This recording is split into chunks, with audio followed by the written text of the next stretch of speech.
Namaskar.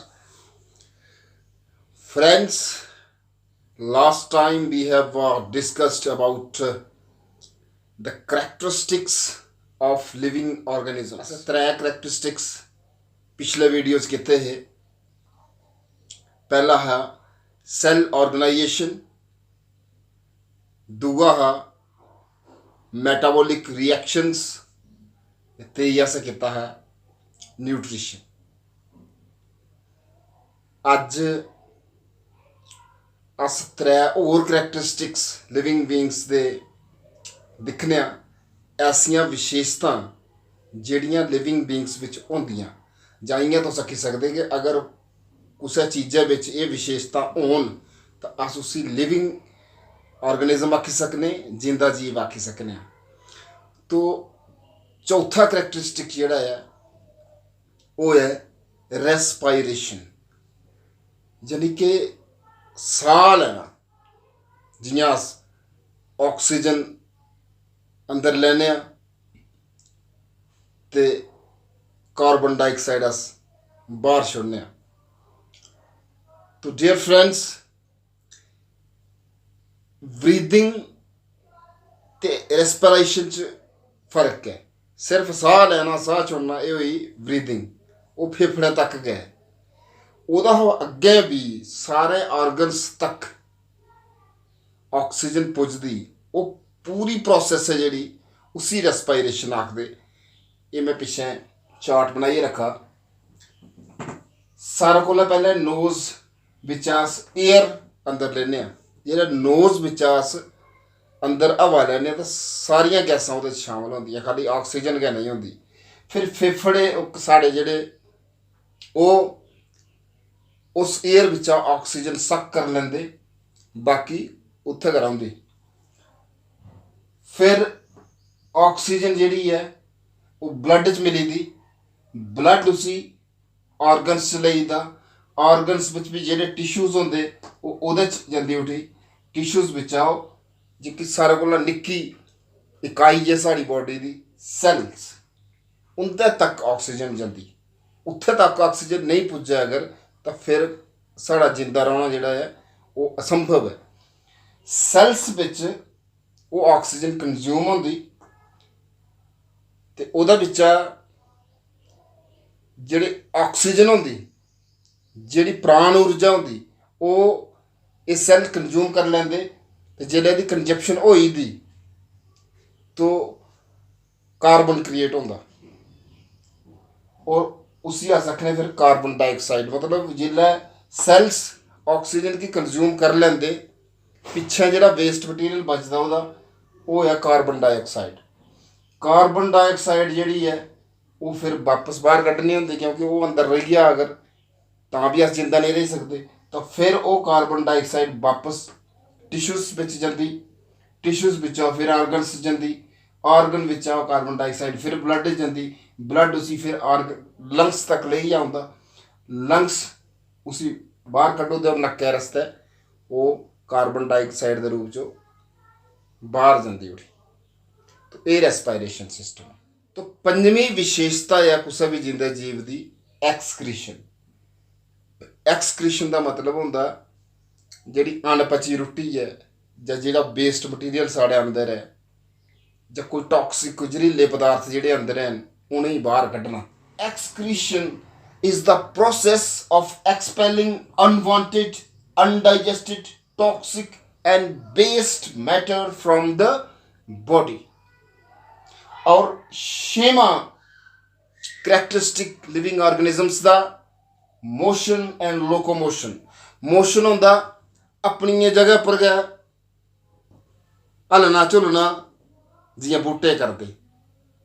बूटे एक जगह च गै लग्गे दे होंदे, उत्थुआं ओह् चली फिरी नहीं सकते, लेकिन एक जगह च गै ओह् हलदे झुलदे रौंह्दे, तां उसी आखदे मोशन. और लोकोमोशन होंदा जिल्लै हून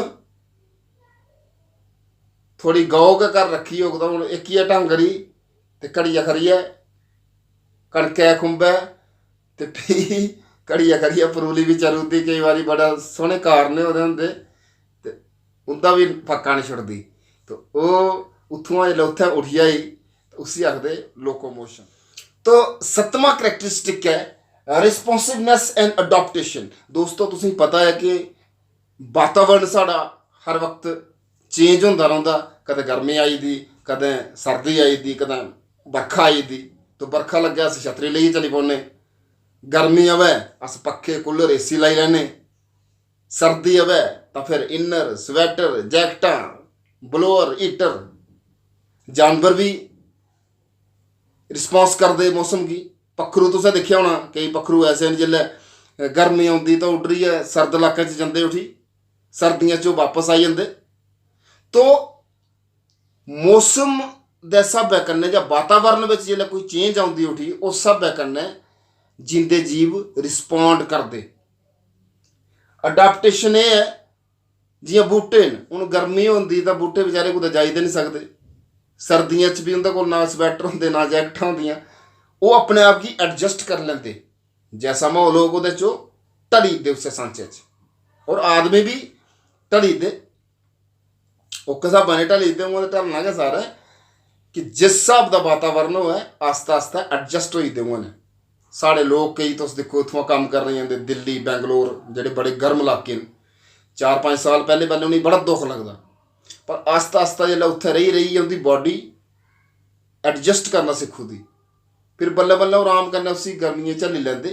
तो ये है अडॉप्टेशन। तो 8वां है सेंसिटिविटी एंड कॉन्शियसनेस। तो तुस जानते हो कि सारे जिंदे जीवें विच सेंसिस होंदियां, वो फील करते। जियां इंसान की गल करो, असीं किश शौक दा असें फील होई दा किश होआ दा साढ़े कन्नै, टेस्ट अस करने, साढ़ी जीभ टेस्ट करती। तो इस जिन्नियां भी सेंसिस हैं उहदे कन्नै अस जे भी महसूस करने वो सेंसिटिविटी गै। और कॉन्शियसनेस होर अस थोड़ा बरीकी कन्नै दिखचै तो इंसान बिच कई किस्म के इमोशनस न। कदें अस दुखी होई जन्ने, कदें अस हैरान होई जन्ने, कदें घबराई भी जन्ने, कदें बड़ा गुस्से च होई जन्ने, कदें बड़े खुश होई जन्ने। ये जेह्ड़े इमोशनस बदलदे ये भी सेंसिटिविटी ते कॉन्शियसनेस की वजह कन्नै गै ये सब कुछ होंदा। और ये जिंदा जीवें च गै होंदा, ये पत्थरें च नहीं होंदा। पत्थर ना कदें खुश होंदा ते ना उसी आंदा गुस्सा, जियां पेदा उ'आं गै, कोई धक्को कुदै जंदा उठी, कोई नहीं शौक ते रेहा पेदा उत्थें गै। और 9वां करैक्टरिस्टिक है reproduction. Last but not the least, reproduction is ability to procreate and produce offsprings. कि जिंदे जीवें विच ये कैपेबिलिटी होंदी कि वो अपने दे गै अग्गें होर भी पैदा करी सकदा। तो ये है करैक्टरिस्टिक्स ऑफ लिविंग ऑर्गेनिजम्स। तो दोस्तों ये करने गए करैक्टरिस्टिक्स ऑफ लिविंग ऑर्गेनिजम्स दा टॉपिक इत्थे खत्म होंदा। अगले वीडियो च अस न्यूट्रिशन उपर खास तौर उपर फोकस करगे, थोड़ा विस्तार कन्नै दिखगे कि न्यूट्रिशन केह् है, न्यूट्रिएंट्स केह् होंदे, साड़ी बॉडी गी इंदी किन्नी जरूरत होंदी, बैलेंस डाइट केह् है, मल न्यूट्रिशन केह् है, कुपोषण जिसी आखदे, और carbohydrates fats proteins minerals vitamins roughage, ये सब के रोल अदा करते साड़ी बॉडी च और केह् होंदे इंदी केह् कंपोजिशन है। ये सारे कंसैप्ट असें पूरे तरीके ने क्लीयर हो जाने अगली वीडियो च। तो अगली वीडियो दिक्खने आस्तै तुसें अपने यूट्यूब पर जाना और उत्थे टाइप करना basics of biology nutrition lesson 3 ADC ज्ञान विज्ञान। बहुत बहुत शुक्रिया जी।